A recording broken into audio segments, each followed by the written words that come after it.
Welcome, ladies and gentlemen, to another wonderful episode of The Wonders of Science with Mr. Whybrew. This is Season 3, Episode 40, and in this episode, we're going to answer the question, what is a microscope?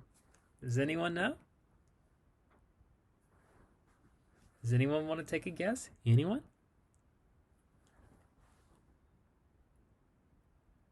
All right, so let me go ahead and answer the question. So what is a microscope? Well, a microscope is an optical instrument which is used for viewing very small objects.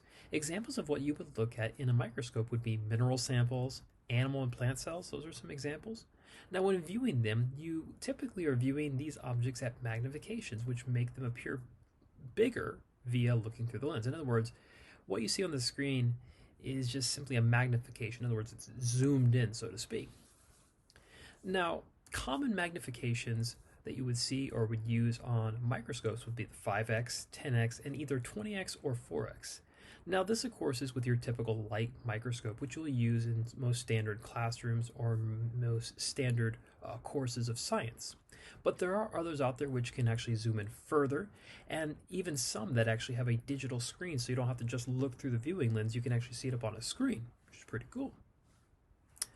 All right, ladies and gentlemen, let's move on now to our fun science fact of the day. Get this, did you know that there are 45,000 thunderstorms around the world that occur every day? Yes, you heard me correctly. 45,000 thunderstorms occur around the world every day. Wow. Thank you, ladies and gentlemen, for joining me for another wonderful episode of The Wonders of Science with Mr. Whybrew. Keep an eye out for the question that'll be at the end of the video.